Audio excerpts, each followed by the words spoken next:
Hello everyone, educare YouTube চ্যানেলে তোমাদের স্বাগত জানাই।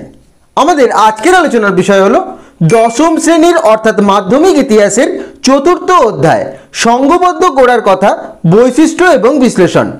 এই অধ্যায়টির সমস্ত ইম্পর্টেন্ট 2 নাম্বার, 4 নাম্বার এবং 8 নাম্বারের প্রশ্নগুলি আলোচনা, যেগুলি তোমাদের সেকেন্ড ইউনিট টেস্ট তথা মাধ্যমিকের জন্য ভীষণ গুরুত্বপূর্ণ। আজকে আমি তোমাদের 2 নাম্বার, 4 নাম্বার এবং 8 নাম্বারের এই অধ্যায় থেকে যে প্রশ্নগুলি দিচ্ছি এগুলি কিন্তু অতি অবশ্যই তোমরা তৈরি করে নাও। এই প্রশ্নগুলির মধ্যেই তোমরা সেকেন্ড ইউনিট টেস্ট এবং মাধ্যমিকে এই অধ্যায় থেকে কমন পেয়ে যাবে, তাই কোনো প্রশ্নের উত্তর কিন্তু তোমরা বাদ দিও না। মনোযোগ সহকারে ভিডিওটি দেখো এবং প্রশ্নের উত্তরগুলি তৈরি করে নাও।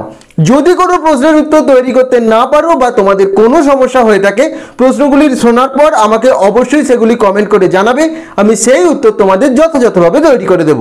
তো চলো শুরু করা যাক আজকের ভিডিওটি। দশম শ্রেণীর ইতিহাস চতুর্থ অধ্যায় সংঘবদ্ধতার গোড়ার কথা, বৈশিষ্ট্য ও বিশ্লেষণ। প্রথমে 2 নম্বরের ইম্পর্টেন্ট প্রশ্নগুলি তোমরা দেখে নাও। 2 নম্বরের প্রশ্ন হিসাবে অবশ্যই তোমরা করে রাখবে প্রথম প্রশ্ন, 1857 সালের বিদ্রোহের প্রতি শিক্ষিত বাঙালি মধ্যবিত্ত শ্রেণীর মনোভাব কী ছিল? এটি আরেকভাবে আসতে পারে, মধ্যবিত্ত শ্রেণী কেন সমর্থন করেননি অথবা কেন তারা দূরে ছিল। এই 3টি ভাবেই প্রশ্নটি আসতে পারে। তোমরা কিন্তু এই 3 ভাবেই প্রশ্নের উত্তর তৈরি করে নেবে। একটাই প্রশ্নের উত্তর হবে, এই 3 রকমভাবে পরীক্ষায় তোমাদের প্রশ্নটি আসতে পারে। 2 নম্বর প্রশ্ন, মহারানীর ঘোষণাপত্র কি? 3 নম্বরের প্রশ্ন, 1857 সালের মহারানীর ঘোষণাপত্রে দেশীয় রাজাদের প্রতি কি কি ঘোষণা করা হয়েছিল? 4 নাম্বার, মহারানীর ঘোষণাপত্রের মূল উদ্দেশ্য কি ছিল?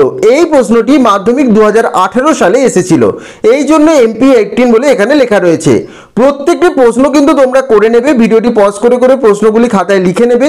প্রত্যেকটি প্রশ্নই তোমাদের সেকেন্ড ইউনিট টেস্ট এবং মাধ্যমিক ফাইনাল পরীক্ষার জন্য ইম্পর্টেন্ট। 5 নম্বর প্রশ্ন, 19 শতকের দ্বিতীয়ার্ধকে সভা সমিতির যুগ বলা হয় কেন? মাধ্যমিক 17তে এই প্রশ্নটি এসেছিল।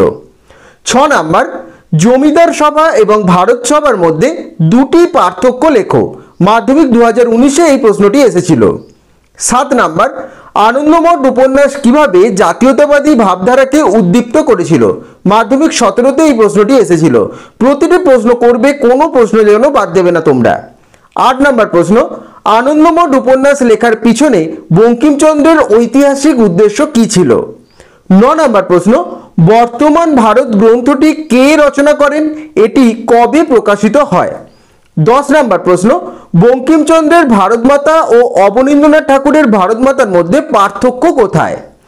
11 নম্বর, 19 শতকে জাতীয়তাবাদের উন্মেষে ভারতমাতা চিত্রটির কিরূপ ভূমিকা ছিল? মাধ্যমিক 2019।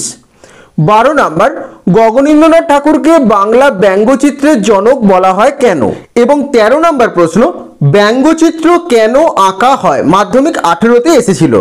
এই 13টি 2 নম্বরের প্রশ্ন যদি তোমরা তৈরি করে নাও, তাহলেই কিন্তু মাধ্যমিক তোমাদের ফাইনাল পরীক্ষা এবং এই যে সামনে সেকেন্ড ইউনিট টেস্ট পরীক্ষা তোমাদের হবে, তোমরা কিন্তু কমন পেয়ে যাবে। তাই অতি অবশ্যই এই প্রশ্নের উত্তরগুলি তৈরি করে নিও। যদি কোনো প্রশ্নের উত্তর তৈরি করতে তোমাদের অসুবিধা হয়, অবশ্যই আমাকে কমেন্ট করে জানাবে, আমি যথাযথভাবে সেই উত্তর তৈরি করে দেব। এরপর এই অধ্যায় থেকে 4 নম্বরের যে প্রশ্নগুলি তোমরা তৈরি করে রাখবে সেগুলি দেখে নাও। প্রথম প্রশ্ন, মহাবিদ্রোহের প্রত্যক্ষ কারণ কি ছিল? 2 নাম্বার, 1857 খ্রিস্টাব্দের বিদ্রোহের প্রতি শিক্ষিত বাঙালি সমাজের কিরূপ মনোভাব ছিল? মাধ্যমিক 17তে এসেছিল। 3 নাম্বার, মহারানীর ঘোষণাপত্র টিকা। 4 নাম্বার, বঙ্গভাষা প্রকাশিকা সভাকে প্রথম রাজনৈতিক প্রতিষ্ঠান কেন বলা হয়? মাধ্যমিক 19-এ এসেছিল। 5 নাম্বার, হিন্দু মেলার উদ্দেশ্য কি ছিল? 6 নাম্বার প্রশ্ন, গগনেন্দ্রনাথ ঠাকুরের আঁকা বিভিন্ন ব্যঙ্গচিত্রে কিভাবে ঔপনিবেশিক সমাজের সমালোচনা ফুটে উঠেছে তা আলোচনা করো। এই 6টি প্রশ্ন 4 নম্বরের প্রশ্ন হিসাবে অবশ্যই কিন্তু করে রেখো। প্রত্যেকটি প্রশ্ন তোমাদের জন্য ইম্পর্টেন্ট এবং এই প্রশ্নগুলির মধ্যেই এই অধ্যায় থেকে তোমরা কমন পেয়ে যাবে। এরপর এই অধ্যায়ের ইম্পর্টেন্ট 8 নম্বরের প্রশ্নগুলি দেখে নাও, যেগুলি তোমাদের মাধ্যমিক পরীক্ষা এবং সেকেন্ড ইউনিট টেস্টে অবশ্যই আসতে পারে। প্রথম প্রশ্ন, মহাবিদ্রোহের প্রকৃতি এবং চরিত্র বিশ্লেষণ করো। মাধ্যমিক 17তে এসেছিল। 2 নাম্বার, বঙ্গভাষা প্রকাশিকা সভা এবং ভারত সভার গঠন ও উদ্দেশ্য সম্পর্কে আলোচনা করো।